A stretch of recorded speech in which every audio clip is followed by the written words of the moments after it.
El ático estaba en silencio, salvo por el sonido de los adornos de diseño al golpear el suelo de mármol. 3 niños formaban una formación. El mayor agarraba una onda cargada de purpurina, mientras la última invitada a cenar de su padre se aferraba a su bolso como un escudo. Era 15 de diciembre, y los Blackwood habían eliminado con éxito a su séptima posible madrastra este año. La mujer retrocedió hacia el ascensor, con sus tacones Loopboat repiqueteando frenéticamente contra el suelo. Creo que olvidé algo en la oficina, tartamudeó, con el rímel corrido por las mejillas por el incidente accidental con el aspersor. Pero hoy era diferente. Al cerrarse las puertas del ascensor, una nueva voz resonó desde el pasillo, tranquila, divertida, casi calculadora. Bueno, dijo el desconocido, acercándose al campo de batalla de la purpurina. Veo que las reseñas sobre este trabajo eran acertadas. 3 semanas antes, Ethan Blackwood estaba sentado en su despacho de la esquina observando la primera nevada de Seattle, con las ventanas como azúcar glass. Los informes trimestrales extendidos sobre su escritorio de caoba deberían haberle dado satisfacción. Blackwood Enterprises acababa de firmar un contrato de inteligencia artificial de $200 millones con Microsoft, convirtiéndola en la empresa tecnológica de más rápido crecimiento del noroeste del Pacífico. A sus 36 años, tenía todo lo que había soñado de niño, un niño de Spokane que se crió arreglando computadoras en su garaje. Todo menos la capacidad de evitar que sus hijos le declararan la guerra a cada mujer que entrara en sus vidas. El intercomunicador vibró, interrumpiendo sus pensamientos.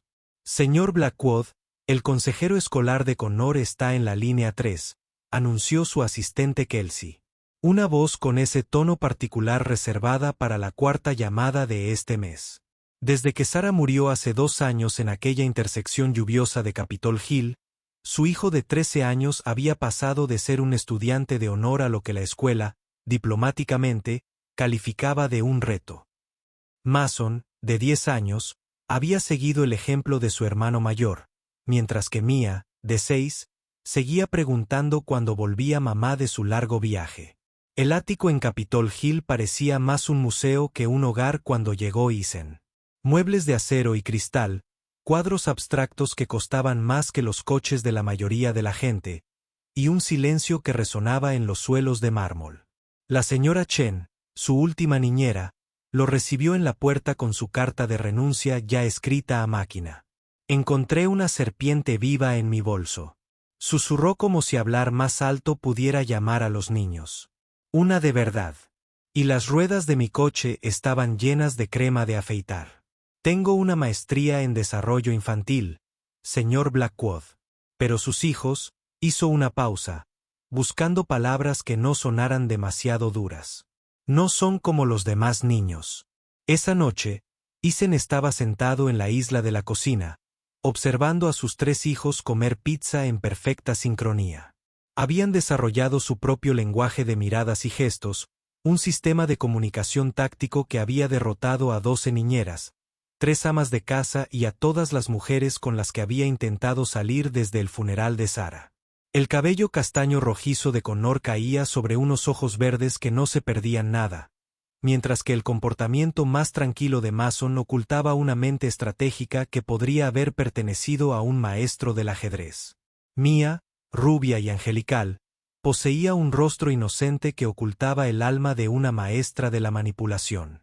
No pretendíamos hacer llorar a la señora Chen, dijo Mia, aunque su tono sugería lo contrario. Giró una hebra de queso en el dedo, con los ojos azules abiertos y una falsa sinceridad. La serpiente era solo Carl. Es amigable. Sus hijos no solo eran inteligentes. Eran genios tácticos con una agenda. Habían convertido el caos en un arma para proteger la memoria de su madre de cualquiera que pudiera menoscabarla. Pero Ethan sentía que estaba fracasando en el trabajo más importante de su vida. El teléfono sonó, sacándolo de sus pensamientos. Número desconocido. Señor Blackwood, soy Amanda Harley de la Fundación del Hospital Infantil de Seattle. Celebramos nuestra gala anual de deseos navideños este sábado y esperábamos que considerara asistir. Isen casi declinó automáticamente. Los eventos sociales parecían imposibles cuando tus hijos habían convertido el caos en un arma. Pero algo en la voz de Amanda le recordó la compasión de Sara. Allí estaré, se oyó decir, sorprendiéndolos a ambos. El sábado llegó con una tormenta de hielo que convirtió las colinas de Seattle en un lugar peligroso. El salón del Hotel Four Seasons resplandecía con candelabros de cristal y guirnaldas de hojas perennes, lleno de gente que poseía varias casas y donaba a organizaciones benéficas tanto por beneficios fiscales como por genuina preocupación. Isen estaba observando la sala en busca de rostros conocidos cuando alguien se acercó por detrás. Isen Blackwood. La voz era cálida pero segura, con la autoridad que sugería que su dueño estaba acostumbrado a ser escuchado. Se giró y vio a una mujer de su edad, más o menos, con un vestido azul marino elegante sin ser demasiado esforzado. Llevaba el pelo recogido con sencillez y llevaba pocas joyas, salvo unos pequeños pendientes de diamantes. Soy Vivian Sterling. Tenía muchas ganas de conocerte. Sterling. Isen reconoció el nombre de las revistas de negocios. Sterling Hospitality Group poseía resorts de lujo desde California hasta Alaska, y Vivian había transformado la pequeña cadena hotelera de su padre en un imperio multimillonario. A medida que avanzaba la noche, Isen se descubrió disfrutando de verdad de la compañía de Vivian. Era inteligente sin ser pretenciosa, exitosa sin ser presumida, y tenía un humor mordaz que lo pilló desprevenido. Cuando la subasta llegó a una estancia de una semana en un resort Sterling en Aspen, Vivian ofreció $30,000 sin dudarlo y los donó de inmediato al hospital. Al final de la noche, se encontraron solos en su mesa. Isen, dijo Vivian, dejando su copa de vino. ¿Puedo preguntarte algo personal? ¿Cuándo fue la última vez que tus hijos tuvieron una Navidad de verdad, con decoración, tradiciones y todo el caos que conlleva? La pregunta le impactó más de lo esperado. No desde que murió Sara. No han parecido interesados y, sinceramente, no he tenido la energía para afrontar esos recuerdos. ¿Y si están esperando permiso para volver a ser felices?, preguntó Vivian con dulzura. Tengo una idea, y probablemente sea una locura, pero la Navidad es en 2 semanas y yo tampoco he tenido una Navidad familiar de verdad. Distintas razones, pero el mismo resultado. ¿Y si lo intentamos juntos? ¿Seguro que sabes en qué te metes?, preguntó. Mis hijos tienen un sistema muy efectivo para disuadir a la gente nueva. Vivian sonrió. Y por primera vez esa noche, pareció un poco peligroso. He construido un imperio empresarial de la nada, he sobrevivido a adquisiciones hostiles y he negociado con algunas de las personas más difíciles del mundo. ¿Qué tan difícil puede ser tener 3 hijos? La guerra comenzó en el momento en que Vivian Sterling tocó el timbre del ático del Capitolio. A través de la seguridad. Frente a la cámara, Isen observó a sus hijos colocarse en posición con precisión militar. Connor desapareció en la cocina. Mason se esfumó hacia el pasillo trasero, y Mia se acomodó inocentemente en el sofá de la sala con un libro ilustrado. Vivian llegó con una caja grande envuelta en papel plateado, vestida con vaqueros y un suéter color crema que parecía caro sin ningún esfuerzo. Hermosa casa, dijo, admirando el suelo hasta las ventanas. Aunque parece un museo, donde viven realmente los niños. Papá, ¿quién es esta señora? Mia apareció a su lado como un pequeño fantasma, con su vestido rosa favorito y el pelo un poco despeinado, como si hubiera estado jugando sola todo el día.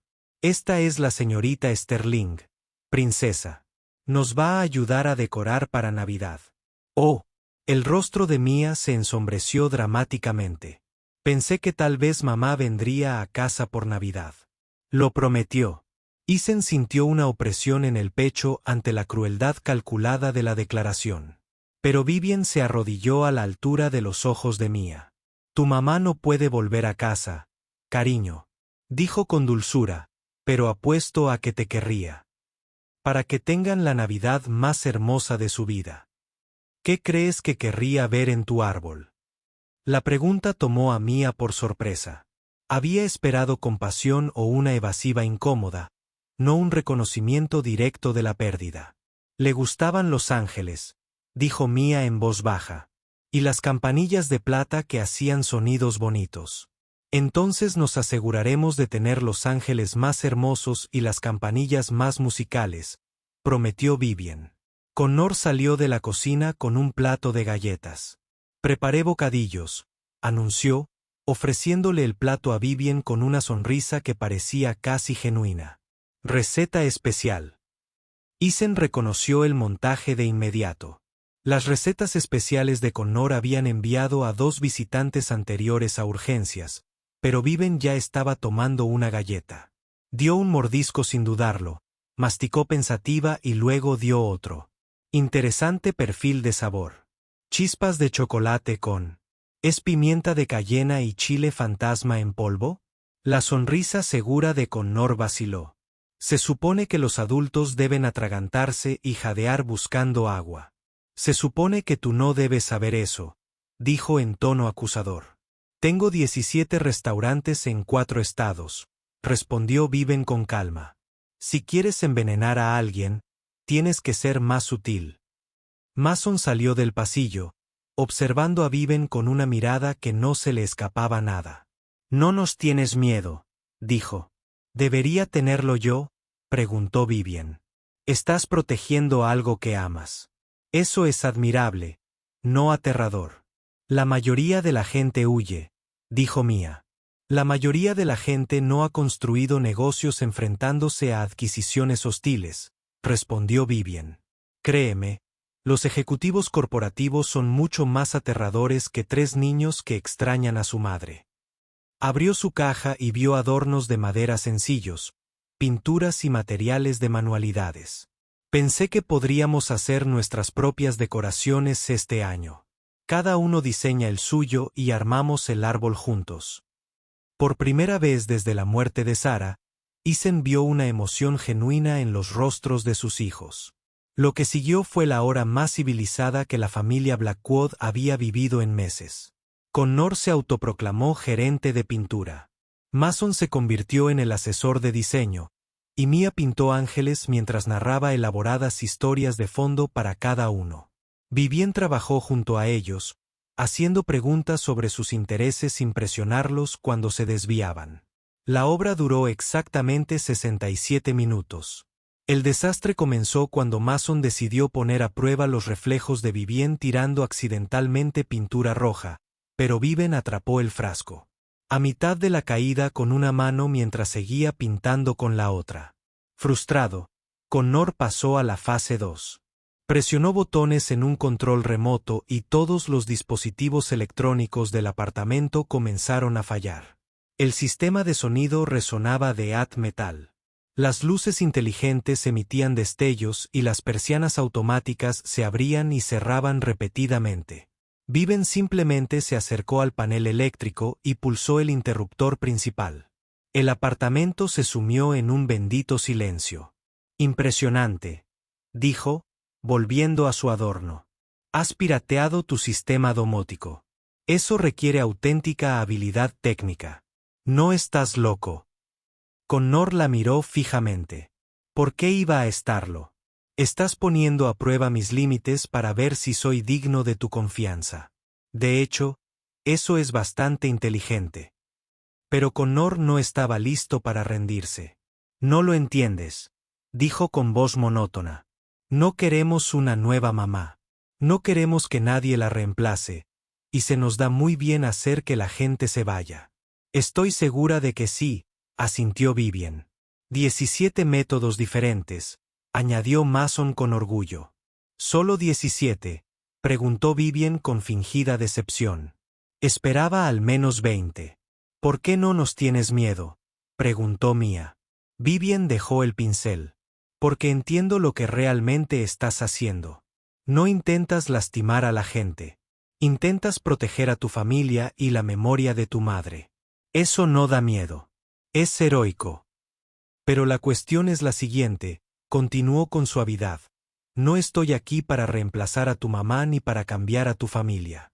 Estoy aquí porque tu papá pidió ayuda y porque la Navidad debería ser una época en la que las personas se cuidan entre sí. ¿De verdad podríamos hacer estrellas de canela como las hacía mamá?, preguntó Mia con vacilación. Si me ayudas a aprender, prometió Vivian. ¿Y podríamos cantar mientras decoramos?, preguntó Mason.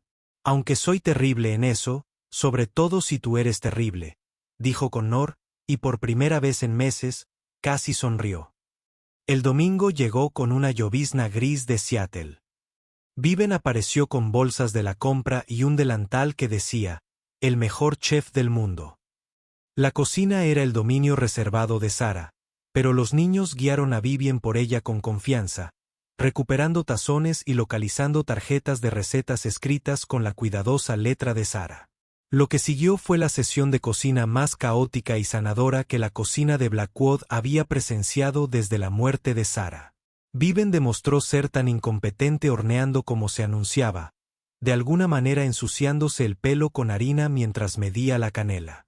Pero su disposición a ser realmente terrible en algo importante creó un espacio donde los niños podían ser maestros en lugar de problemas que resolver.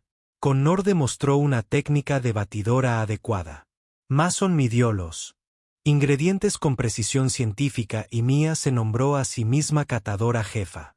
Poco a poco, la cocina se llenó de aromas que habían estado ausentes demasiado tiempo. Tu madre debe haber sido una repostera increíble, dijo Vivian. Era increíble en todo, declaró Mia con lealtad. No se le daba nada bien aparcar en paralelo, corrigió Mason con brutal honestidad. Papá siempre tenía que aparcarle el coche, y ella no sabía arreglar nada electrónico, añadió Connor. Ethan escuchó a sus hijos compartir recuerdos ordinarios e imperfectos de su madre, dándose cuenta de que algo profundo estaba sucediendo. Durante 2 años, habían conservado a Sara como un recuerdo intocable.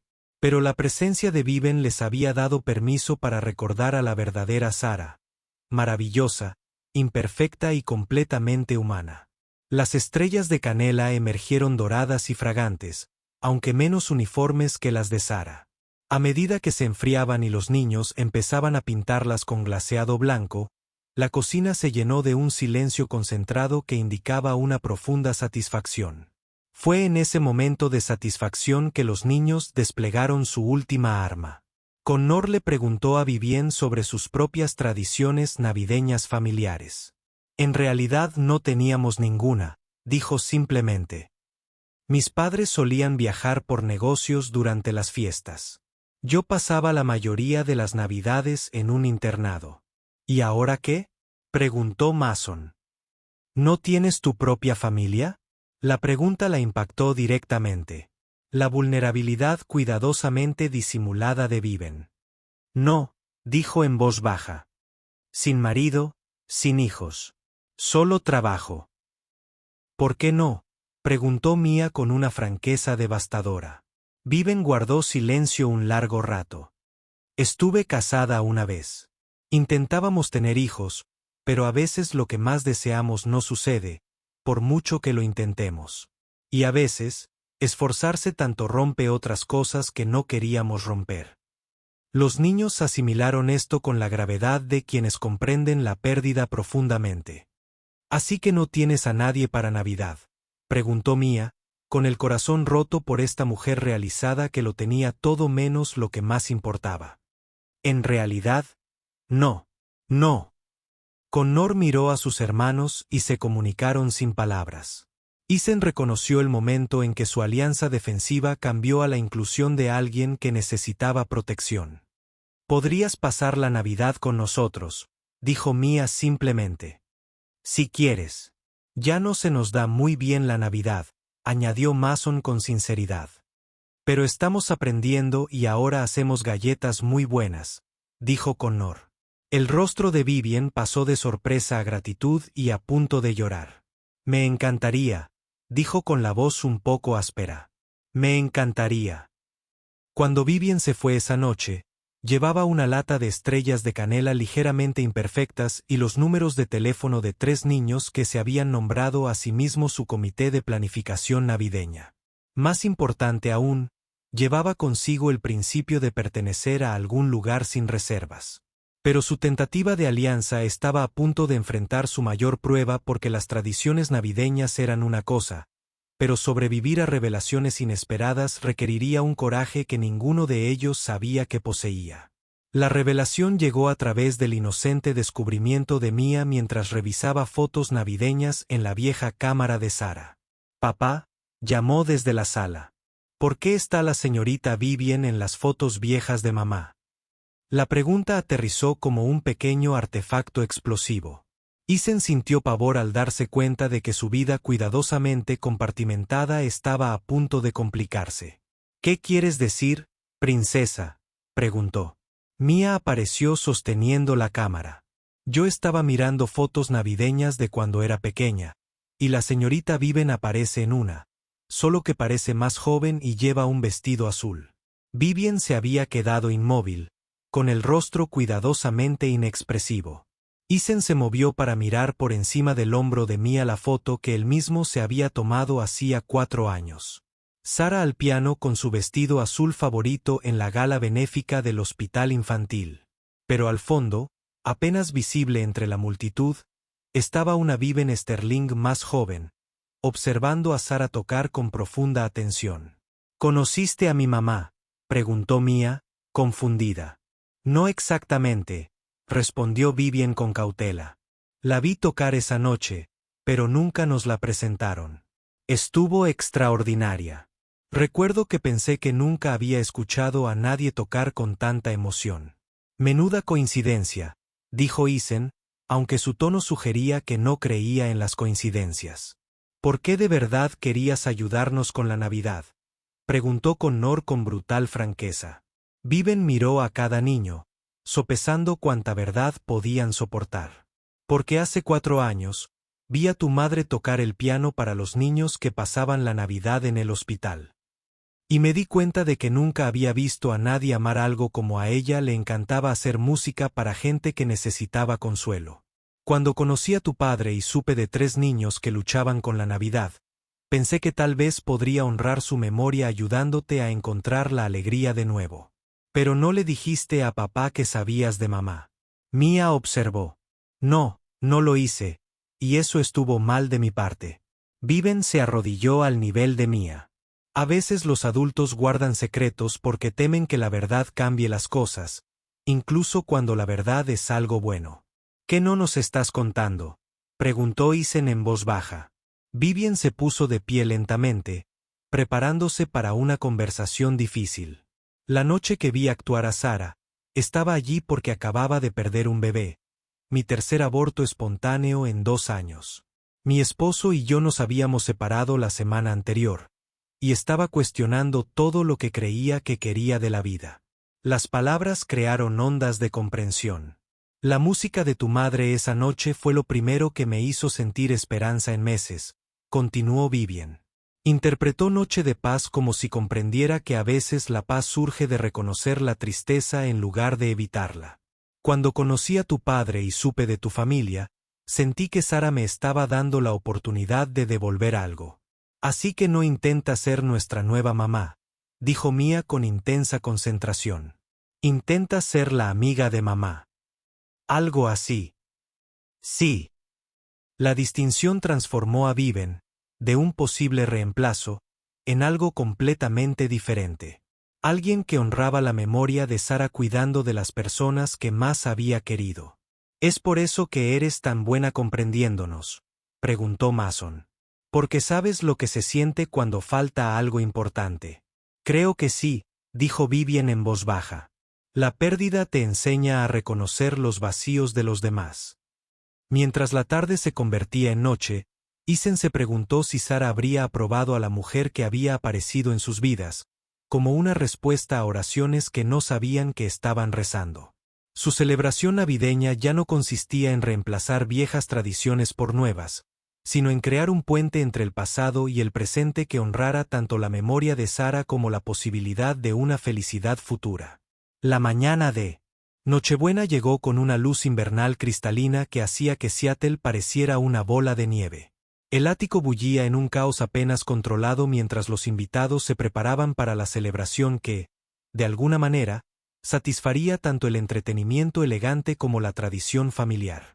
La madre de Isen, Patricia, había llegado a principios de semana, trayendo sus propias ideas sobre las celebraciones navideñas apropiadas. A sus 68 años, mantenía una elegancia natural y la inquebrantable convicción de que una buena crianza podía resolver la mayoría de los problemas. Nunca había aprobado del todo a Sara, y no había ocultado su creencia de que Isen debería volver a casarse con alguien más adecuada. Pero Vivian había negociado con maestría una celebración navideña que incorporaba tanto el entretenimiento formal como la tradición familiar, logrando preservar los adornos hechos a mano de los niños al presentarlos como reliquias familiares artesanales. Aunque el catering profesional de Patricia se convirtió en una oportunidad para que los niños aprendieran a entretener, la velada comenzó exactamente como estaba previsto, con los invitados llegando en coches de lujo y luciendo joyas que requerían medidas de seguridad discretas. La lista de invitados representaba a la élite empresarial y social de Seattle, y para cualquier observador, parecía ser precisamente el tipo de reunión exitosa que reforzaba las relaciones comerciales. Pero los niños Blackwood lo vigilaban todo con la intensidad de profesionales de la seguridad. Connor se había posicionado cerca de la cocina. Mason se había autoproclamado encargado del guardarropa, y Mia había asumido el papel de recepcionista oficial. La primera señal de problemas llegó cuando Mason notó que uno de los invitados hacía preguntas inusualmente específicas sobre los sistemas de seguridad del apartamento. Mientras tanto, Connor observó que Jeremy, uno de los encargados del catering, mostraba un interés inusual en zonas prohibidas para el personal de la fiesta. Lo que los niños no sabían era que estaban presenciando espionaje corporativo. El exmarido de Viven, Raymond Harwell, intentaba adquirir su empresa por diversos medios legales y semilegales, y la infiltración de esa noche era su última escalada. La crisis llegó a su punto álgido cuando el sistema de alarma contra incendios del edificio empezó a emitir sonidos estridentes que sugerían una emergencia real o un sabotaje sofisticado. En cuestión de segundos, el ático se llenó de un caos controlado mientras 25 huéspedes intentaban determinar si corrían peligro real. Pero Connor reconoció el patrón específico de señales de alarma que indicaba una vulneración deliberada del sistema. «Papá», gritó por encima del ruido. «Esto no es real. Alguien está pirateando los sistemas de seguridad del edificio». Las implicaciones eran aterradoras. Si los agentes de Raymond lograban manipular los protocolos de seguridad contra incendios, podrían forzar una evacuación que separaría a la familia y crearía oportunidades para secuestros o robos de datos. Fase 3. Anunció Connor a sus hermanos, utilizando su sistema de comunicación táctica con eficiencia militar. Lo que siguió fue una demostración de defensa familiar coordinada que habría impresionado a los equipos de seguridad profesionales. Connor accedió al sistema informático central del edificio a través de paneles de mantenimiento que la mayoría de los residentes desconocían, aislando la fuente de manipulación de la alarma e implementando una contraprogramación. Mason activó los protocolos de comunicación con la seguridad del edificio que eludieron por completo la red comprometida. Mia notó que uno de los invitados estaba aprovechando el caos para acceder a la oficina de Isen y fotografiar documentos, pero fue Viven quien confrontó directamente al espía corporativo. Sara, le dijo con cariño a la mujer que fotografiaba los documentos. «Creo que no nos han presentado como es debido. Soy Vivian Sterling y creo que trabajas para mi exmarido». La compostura profesional de la mujer se quebró. «Lo siento. Creo que ha habido una confusión. Soy del Consejo de las Artes». «Por supuesto que sí». Viven asintió amablemente, aunque noté que estás usando un equipo fotográfico bastante sofisticado para la simple apreciación artística. Para entonces, Connor había restaurado los sistemas del edificio a la normalidad y la alarma había dado paso a un bendito silencio. La mayoría de los invitados volvieron a sus conversaciones con la resiliencia de quienes están acostumbrados a pequeñas interrupciones sociales. Pero los espías corporativos ya no intentaban mantener la tapadera. Reconociendo que su misión se había visto comprometida, procedieron a la extracción con eficiencia profesional. Los niños Blackwood habían hecho más que prevenir el espionaje. Habían documentado sistemáticamente las pruebas mientras creaban un rastro digital que proporcionaría a las autoridades legales todo lo necesario para procesar a Raymond Harwell por delitos corporativos. El señor Harwell va a estar muy decepcionado, observó Vivian mientras los agentes se marchaban con aires de derrota. Invirtió considerables recursos en la operación de esta noche, y lo único que ha conseguido es aportar pruebas para la investigación del FBI que lleva meses en marcha en su contra. Al final de la noche, y los invitados se marchaban satisfechos por una exitosa celebración navideña, la familia Blackwood se encontró a solas con la mujer que se había convertido en mucho más que una simple ayudante navideña. Así que Connor dijo con naturalidad: «La señorita Viven se queda en Navidad, ¿verdad? Porque todavía tenemos que abrir los regalos por la mañana y hacer los panqueques de Navidad». Mason añadió: «Mamá siempre hacía panqueques de Navidad con formas de Mickey Mouse». Mia intervino con solemnidad. Vivian miró a estos tres niños que acababan de demostrar su brillantez táctica, volviendo ahora a la simple preocupación por las tradiciones navideñas. «Me encantaría quedarme en Navidad», dijo en voz baja, «si estás segura de que me quieres aquí». «Estamos seguros», dijeron al unísono, con la certeza que emanaba de haber puesto a prueba su alianza bajo presión y haberla encontrado inquebrantable. La mañana de Navidad llegó con el tipo de luz que hacía que Seattle pareciera mágico. El ático se sentía diferente, más cálido de alguna manera, como si las pruebas de la noche anterior hubieran quemado los últimos rastros de frialdad que habían definido el espacio desde la muerte de Sarah.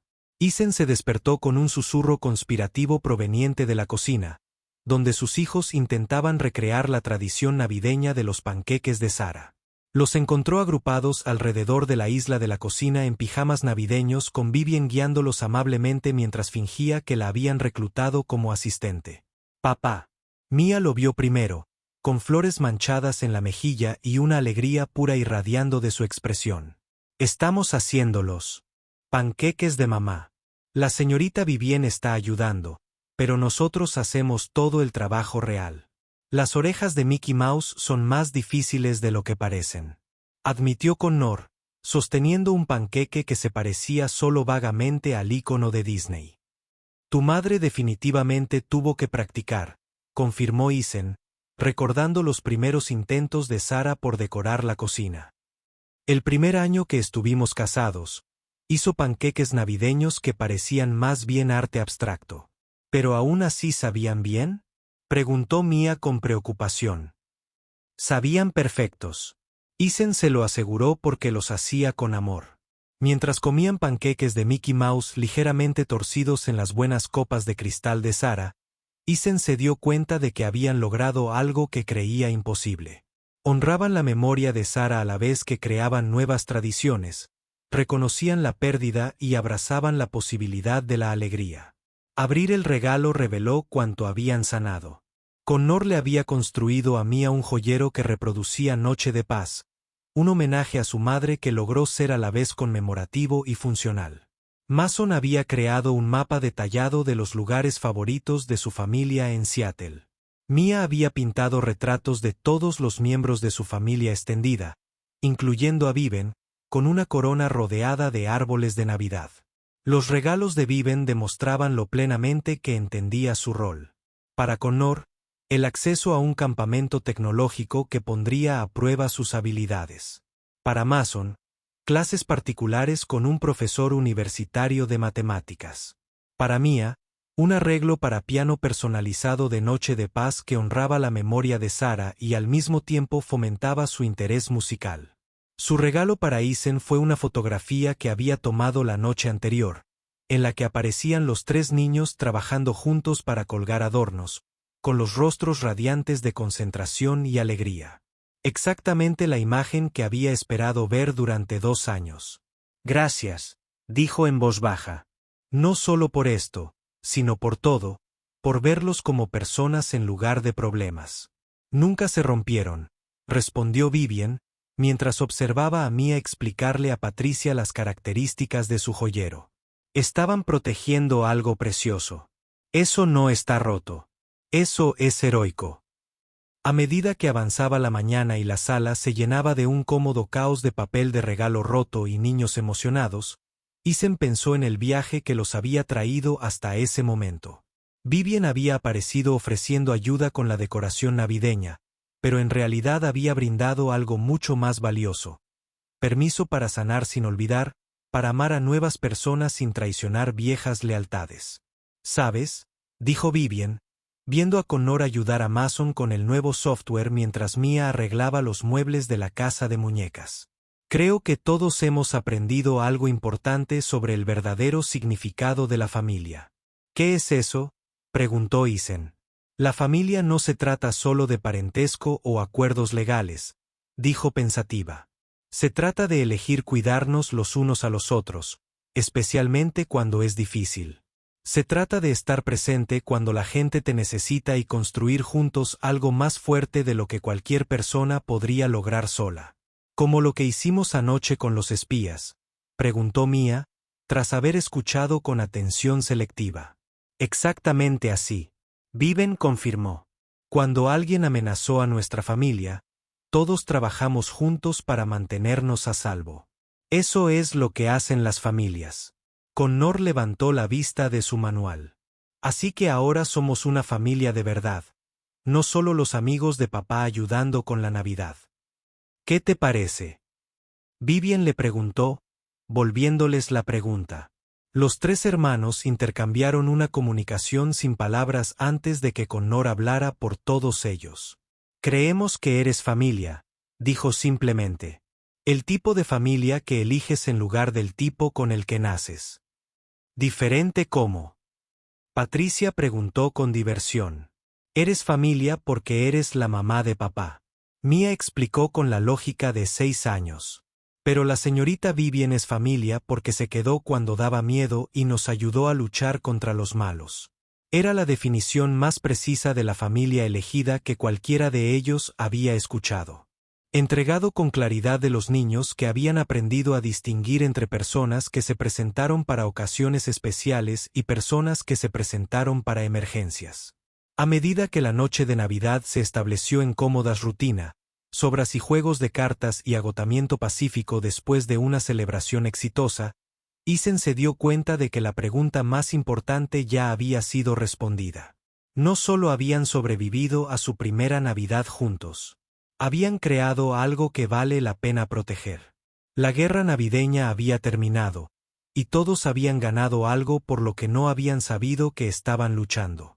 La oportunidad de amar nuevamente sin condiciones, pertenecer a algún lugar sin reservas y construir una familia definida no por pérdida, sino por el coraje de esperar algo mejor. Fuera de Seattle brillaba con luces de 1 millón de otras familias que celebran sus propias versiones de la magia navideña.